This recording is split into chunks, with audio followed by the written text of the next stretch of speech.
ಮಾಲೀಕರಿಂದ ಹಲವಾರು ಮಂದಿಗೆ ಕೋಟ್ಯಾಂತರ ರೂಪಾಯಿ ಪಂಗನಾಮ. ಸರಸ್ವತಿಪುರಂನ ವಿಸ್ಮಯ ವೆಜ್ ರೆಸ್ಟೋರೆಂಟ್ ಎಂಬ ಹೋಟೆಲ್ ಮಾಲೀಕರ ವಿರುದ್ಧ ವಂಚನೆ ಪ್ರಕರಣ. ವಂಚಕರಿಂದ ಹಣ ಕಳೆದುಕೊಂಡಿರುವ ಹಲವರಿಂದ ಸರಸ್ವತಿಪುರಂ ಠಾಣೆಯಲ್ಲಿ ದೂರು ದಾಖಲು.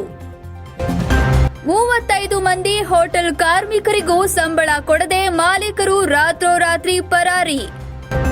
ಕನ್ನಡ ಕ್ರಾಂತಿ ದಳದಿಂದ ಸಾಗರ್ ದೇಶಪಾಂಡೆ, ಮೈನಾ ಪೊನ್ನಮ್ಮ ವಿರುದ್ಧ ಹೋರಾಟ ಆರಂಭ. ಹೋಟೆಲ್ ಮಾಲೀಕರಿಂದ ಹಲವಾರು ಮಂದಿಗೆ ಕೋಟ್ಯಾಂತರ ರೂಪಾಯಿ ಪಂಗನಾಮ. ಸರಸ್ವತಿಪುರಂನ ವಿಸ್ಮಯ ವೆಜ್ ರೆಸ್ಟೋರೆಂಟ್ ಎಂಬ ಹೋಟೆಲ್ ಮಾಲೀಕರ ವಿರುದ್ಧ ವಂಚನೆ ಪ್ರಕರಣ. ವಂಚಕರಿಂದ ಹಣ ಕಳೆದುಕೊಂಡಿರುವ ಹಲವರಿಂದ ಸರಸ್ವತಿಪುರಂ ಠಾಣೆಯಲ್ಲಿ ದೂರು ದಾಖಲು. 35 ಮಂದಿ ಹೋಟೆಲ್ ಕಾರ್ಮಿಕರಿಗೂ ಸಂಬಳ ಕೊಡದೆ ಮಾಲೀಕರು ರಾತ್ರೋರಾತ್ರಿ ಪರಾರಿ. ಕನ್ನಡ ಕ್ರಾಂತಿ ದಳದಿಂದ ಸಾಗರ್ ದೇಶಪಾಂಡೆ, ಮೈನಾ ಪೊನ್ನಮ್ಮ ವಿರುದ್ಧ ಹೋರಾಟ ಆರಂಭ. ಮೈಸೂರಿನ ಸರಸ್ವತಿಪುರಂನಲ್ಲಿ ಹೋಟೆಲ್ ಒಂದನ್ನು ಪ್ರಾರಂಭಿಸಿದ್ದ ಇಬ್ಬರು ವ್ಯಕ್ತಿಗಳು ಹಲವರಿಗೆ ಕೋಟ್ಯಾಂತರ ರುಗಳನ್ನು ವಂಚಿಸಿರುವುದಲ್ಲದೆ ತಮ್ಮ ಹೋಟೆಲ್ನ 35 ಮಂದಿ ಕೆಲಸಗಾರರಿಗೆ 1.5 ತಿಂಗಳ ಸಂಬಳ ನೀಡದೆ ರಾತ್ರೋರಾತ್ರಿ ಪರಾರಿಯಾಗಿರುವ ಪ್ರಕರಣ ವರದಿಯಾಗಿದೆ. ಸರಸ್ವತಿಪುರಂನಲ್ಲಿ ಕೆಲವು ತಿಂಗಳ ಹಿಂದೆ ವಿಸ್ಮಯ ವೆಜ್ ರೆಸ್ಟೋರೆಂಟ್ ಎಂಬ ಹೋಟೆಲ್ ಆರಂಭಿಸಿದ್ದ ಸಾಗರ್ ದೇಶಪಾಂಡೆ ಮತ್ತು ಮೈನಾ ಪೊನ್ನಮ್ಮ ಎಂಬುವರು ವಂಚನೆ ಆರೋಪ ಎದುರಿಸುತ್ತಿದ್ದು, ಈ ಸಂಬಂಧ ಹಣ ಕಳೆದುಕೊಂಡವರು ಸರಸ್ವತಿಪುರಂ ಪೊಲೀಸ್ ಠಾಣೆಯಲ್ಲಿ ದೂರು ದಾಖಲಿಸಿದ್ದಾರೆ ಎಂದು ಕನ್ನಡ ಕ್ರಾಂತಿ ದಳದ ಅಧ್ಯಕ್ಷರಾದ ತೇಜಸ್ವಿ ಕುಮಾರ್ ಪಾಟೀಲ್ ಮತ್ತು ಹೋಟೆಲ್ ಕಾರ್ಮಿಕರ ಸಂಘದ ಅಧ್ಯಕ್ಷರಾದ ನಾಗರಾಜ್ ಅವರು ತಿಳಿಸಿದ್ದಾರೆ. ಈ ಸಂಬಂಧ ಸರಸ್ವತಿಪುರಂ ಪೊಲೀಸ್ ಠಾಣೆಯಲ್ಲಿ ದೂರು ದಾಖಲಿಸಲು ಮುಂದಾದ ಕನ್ನಡ ಕ್ರಾಂತಿ ದಳದ ಮುಖಂಡರಿಗೆ ಠಾಣೆಯ ಇನ್ಸ್ಪೆಕ್ಟರ್ ಅವರು ಈಗಾಗಲೇ ಹಲವರು ನೀಡಿದ ದೂರಿನ ಮೇರೆಗೆ ಹಣ ಪಡೆದು ವಂಚಿಸಿರುವ ಪ್ರಕರಣವನ್ನು ಸಾಗರ್ ದೇಶಪಾಂಡೆ ಮತ್ತು ಮೈನಾ ಪೊನ್ನಮ್ಮ ಅವರ ವಿರುದ್ಧ ದಾಖಲಿಸಿಕೊಂಡಿದ್ದೇವೆ. ಹೋಟೆಲ್ ಕಾರ್ಮಿಕರಿಗೆ ವೇತನ ನೀಡದ ಪ್ರಕರಣಕ್ಕೆ ಸಂಬಂಧಿಸಿದಂತೆ ಕಾರ್ಮಿಕರ ಇಲಾಖೆಗೆ ದೂರು ನೀಡುವಂತೆ ಸಲಹೆ ನೀಡಿದ್ರು ಎಂದು ತೇಜಸ್ವಿ ಕುಮಾರ್ ಪಾಟೀಲ್ ತಿಳಿಸಿದ್ದಾರೆ. ಆದ್ದರಿಂದ ಕುವೆಂಪು ನಗರದಲ್ಲಿರುವ ಕಾರ್ಮಿಕರ ಇಲಾಖೆಯ ಸಹಾಯಕ ಆಯುಕ್ತರ ಕಚೇರಿಗೆ ತೆರಳಿದ ಅವರು ದೂರು ಸಲ್ಲಿಸಿ ಹೋಟೆಲ್ ಕಾರ್ಮಿಕರಿಗೆ ನೆರವು ನೀಡಬೇಕೆಂದು ಮನವಿ ಮಾಡಿದರು.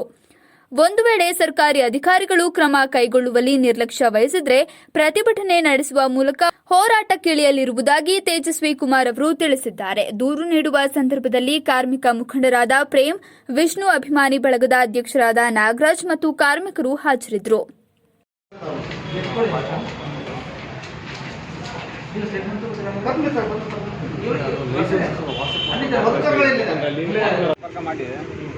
ಯಾವಾಗ ಹೇಳ್ತೀರಿ ಇವತ್ತಿನ ದಿನ ಕೂತ್ಕೊಳ್ಳೋದಂದ್ರೆ ಹೊಟ್ಟೆ ಮುಂದೆ ಕೊಡೋದು ಇಲ್ಲೇ ಎಲ್ಲರೂ ಕೂತ್ಕೊಳ್ಳೋಣ, ಹೋರಾಟ ಮಾಡೋದು, ಹೋರಾಟ ಮಾಡೋದು.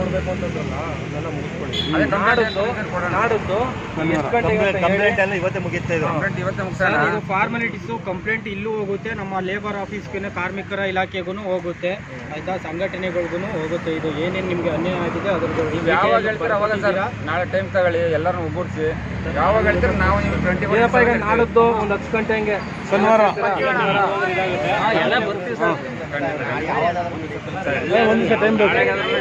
ಮೈಸೂರಿನ ನಾವೆಲ್ಲ ರೆಡಿ ಹೋಟೆಲ್ ಮಾಲೀಕರು ಕೆಲಸಗಾರರಿಗೆ ಸಂಬಳ ಕೊಡದೆ 40-45 ಸಂಬಳ ಕೊಡಬೇಕಾಗಿತ್ತು. ಕಾರಣ ಅಂದರೆ ಹೊಂಟಾಗಿದ್ದಾರೆ ಅವರು.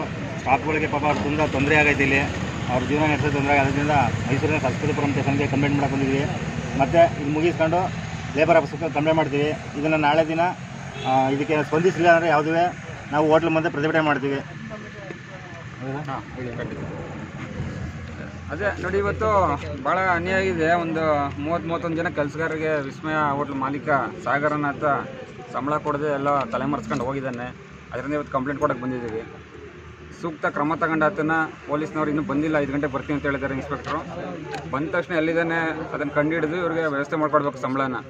ಆಗಲಿ ಅಂದರೆ ನಾವು ಹೋರಾಟ ಮಾಡೋದು ಅನಿವಾರ್ಯ, ಹೋರಾಟ ಮಾಡೇ ಮಾಡ್ತೀವಿ.